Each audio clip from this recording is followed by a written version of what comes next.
But what about service? The fastest growing brand in India. I don't think any brand has achieved anywhere in the world also.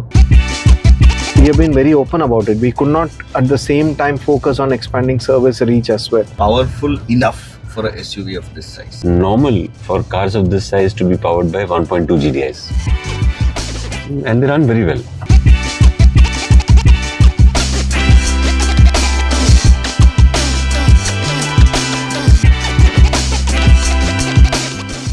Good morning. Today we have with us two special people that are driving Tata as a brand. Tata Automobiles, I can say.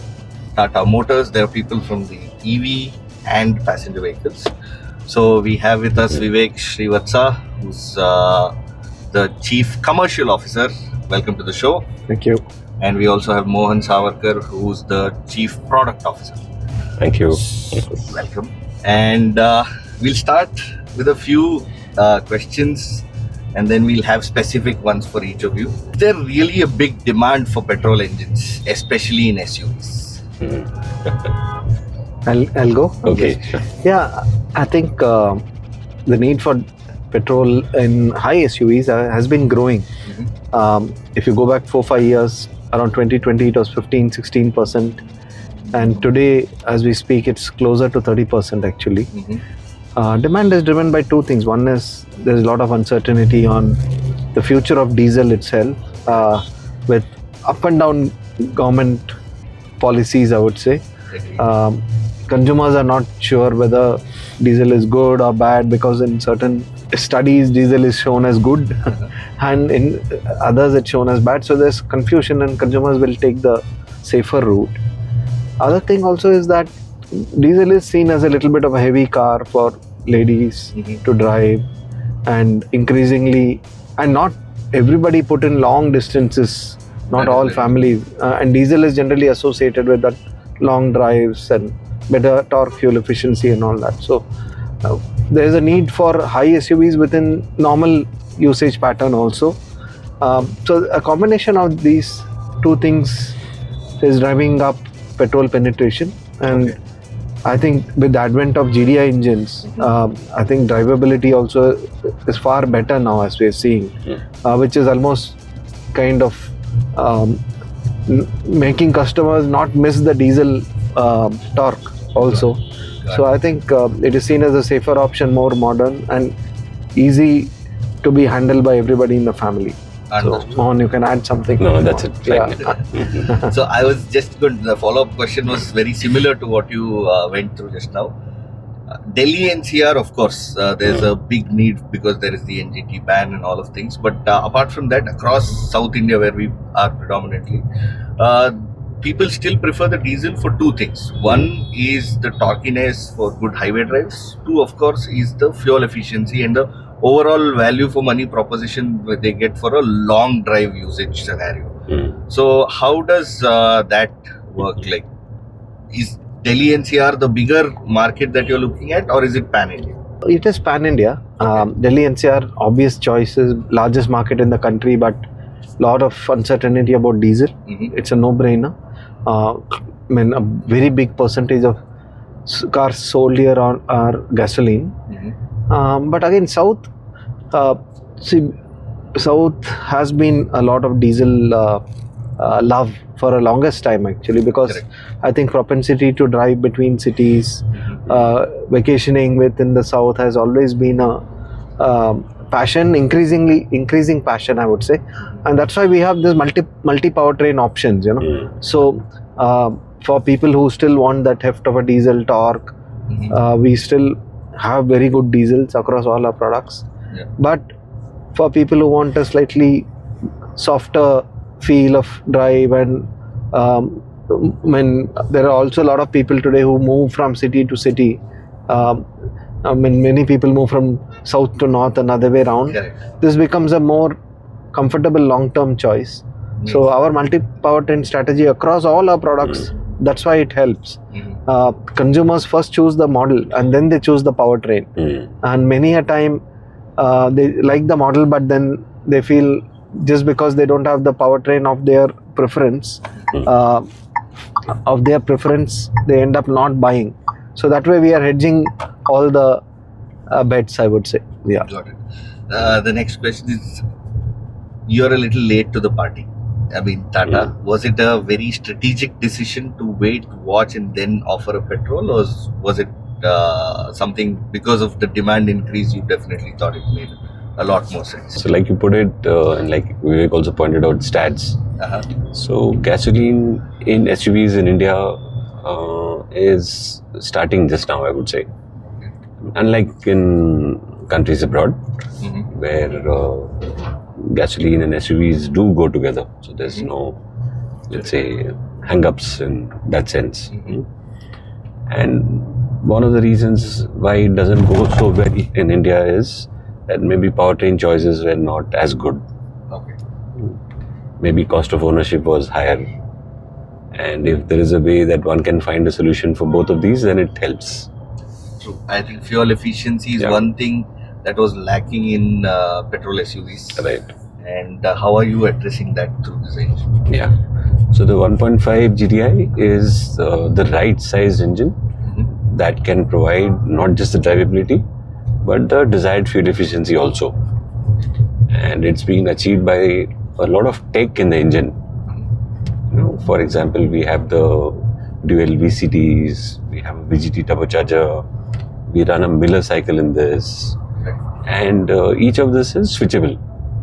So depending on how someone is using the accelerator pedal, the car could tune itself to give you fuel efficiency or drivability, or a combination of both, depending on how you are doing. That's very interesting. A lot of work has gone into make it give fuel efficiency, and at the same time the peppiness and the need is there. Right. So for example, if I'm going to the hills and I want to push the car a little bit, it will offer me an amount of power. But if on a highway just cruising, then we are happy with cruising speed and great mileage. That's the idea. That's right. Yeah. Okay. And then some more stuff, like let's say you're on an incline and then you want to launch yourself, and then you're also in a place like Leh, where there is less air altogether. So the engine can sense all this and then provide you with the response that you need in those situations. Got it. Now that you have a robust lineup of cars and the sales are at a all-time high, I think the last 2 months Tata is ranking second in the position of market share in terms of sales. Right. So that's a great thing. First of all, congratulations on that. Thank you. People are buying a lot more Tatas. That's a great thing in the homegrown brand. But what about service? I know their service has some issues. How will that be fixed? What are the plans for that? Just taking a step back, over the last 5 years, we have been the fastest growing brand in India. And the kind of growth we have achieved, I don't think any brand has achieved anywhere in the world also. If you look at 2020, we were averaging about 15,000 units a month. Now it is close to 50,000, so more than 3 times growth in 5 years, and a lot of new products added, etc. To be honest, the sales growth came initially during the COVID period. We could not, we were actually ramping up our sales reach, to cater to consumer demand. And we have been very open about it. We could not at the same time focus on expanding service reach as well, in terms of number of outlets, number of bays, manpower, etc. But we have absolutely understood that there is a lot of silent work happening behind the scenes. Normally service perception takes some time, and 3 areas in which we are working. First is increasing number of bays and availability. One of the biggest problems people have been having is they're not able to get service appointments. And also because of the sheer stress of turning around more and more cars and creating more job cards, sometimes quality of service is becoming an issue. And also spare part availability, the sheer logistics of getting spare parts on time. That also was something that were amplifying the problem. So first thing we are focusing is expanding number of bay availability across the country, both geographically and even where we are present, increasing number of bays, so that the bandwidth to service more cars comes in. Second is getting skilled manpower as technicians is always a challenge. It's always been a challenge in auto industry to get skilled technicians, retaining them. We are really focusing a lot on that, getting a lot of manpower. plus training them. Earlier there used to be a lot of learning on the job. Technicians used to become experts over 1 year, 2 years. We don't have that luxury right now. So right now what we are doing is, before they get onto the floor, they are being trained extensively so that their productivity is very high from day one itself.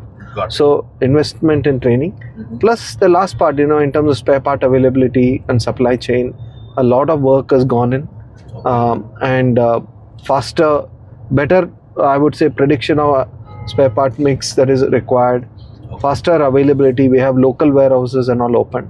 A combination of all this, people have already started commenting that it's much better now. But like I said, service perception takes a long time.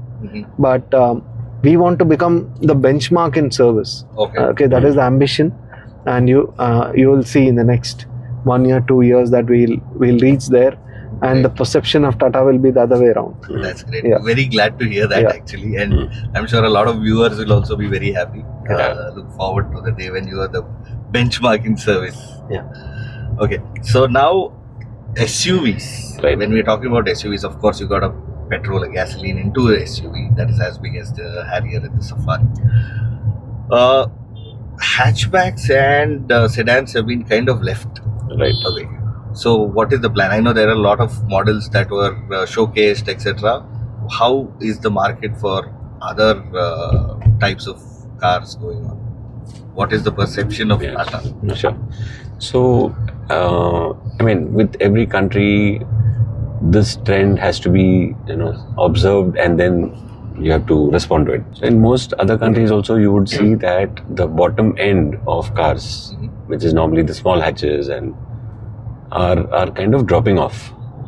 And one of the reasons for that is people now prefer a used car as their first car. Rather than going for a hatchback. So it's not that people don't buy, let's say, cars at low budgets, but the car they choose is normally a bigger car, which, because it's a used car, is available at a lesser cost, lesser price. And similarly, what's happened is, for example, sedans. In the price points that sedans were once available, it's now very easy to switch to a SUV. Which, by the way, also gives you road presence. It gives you a lot of space inside. It gives a sense of power to the person driving. Especially women folk driving don't get intimidated by traffic around them. So all this causes sedans to drop off and SUVs to go up. In India now, already we have SUVs to the extent of 56-58%. It may go to 60 this year, next year. But this is a definite thing that sedans don't appear to be moving. Got it. So I have a few questions for Vivek now. How large of a market share do you think you can capture with the introduction of gasoline in this segment? See, like I said, the segment has 30% penetration of gasoline. We anticipate in the next 2 years, this will cross 40% also. For us, we have not had a gasoline so far. And the general trend is people who prefer gasoline don't even look at diesel. So whatever volume we are going to get out of petrol will be additional. Largely 90% additional volume, I would say. And over the next 1 to 2 years, our penetration within Harrier Safari also should be on par with market potential, market penetration, which is about 40%. So there's a good opportunity for us to get about 30% additional volume from gasoline over the next 1-2 years, I would say. Great. And one last question for you, Vivek. The price. You've still not got the price. So how aggressively is this going to be priced against the diesel counterparts? Yes, Mohan also said, one of the reasons for going gasoline also was to make high SUV more accessible to more number of people. Petrol engine, the TGTF will definitely be priced lower than the diesel, and it will create a lot of excitement, I would say, among consumers. There will be multiple choices within a showroom with the gasoline engine, but I think it's a good thing, because when a consumer comes to a showroom, he has more choices, he or she, rather than having less choice. And we really think with TGDI coming in with Harrier Safari and offering this 3 benefits of fuel efficiency, drivability and refinement, it's going to not only impact Harrier Safari but also the mid SUV category itself. So we are very optimistic. But to summarize, we'll have a very good aggressive pricing. Super. Look forward to the prices. I have a few questions for Mohan. Will the 1.5 petrol that you have right now will be powerful enough for a SUV of this size? I mean, surely yes. I mean, Okay. You are going to drive it today, tomorrow, and then you will see and experience it for yourself. Yeah. So it all depends on many things. So petrol engines, by the way, should not be numerically compared to diesels in that sense. Got it. And what then matters is, okay, there is a certain, let's say, power and torque available, but how that is made available at the wheels is what is more important. Okay. And there is, very good gearboxes, very good tuning that can be done to make the best use of the torque.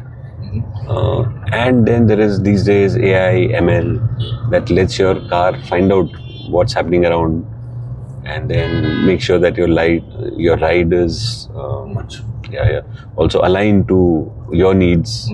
And if someone is expecting a very, let's say, plush ride, you can do that. If you need a very aggressive drive, you could also do that. So it's entirely, let's say, depending on the situation, it understands and gives you the best experience. So one last question: how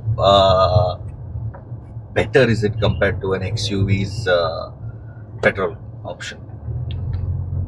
See, there are 3 pillars on which we want this to succeed: fuel efficiency, drivability, and refinement. Okay. So on all these 3, we feel the packages come out very well as a full package. Got it.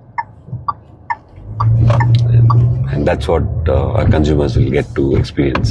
One last thing, I'm really excited to see a 1.5 liter turbo petrol engine in a car of this size. I'm looking forward to the drive, and I'm sure this is going to set some sort of a benchmark in terms of efficiency, because that was the only thing that we were lacking in alternatives. So, I mean, generally in India, people associate engine size with what happens to the car. Okay. But if you go to Europe, for example, it's very normal for cars of this size to be powered by 1.2 GDIs. Yeah. And they run very well. Okay. So compared to that, we have a bigger displacement. So there's absolutely no hesitancy to say that this car will work well. Got it. Makes a lot of sense.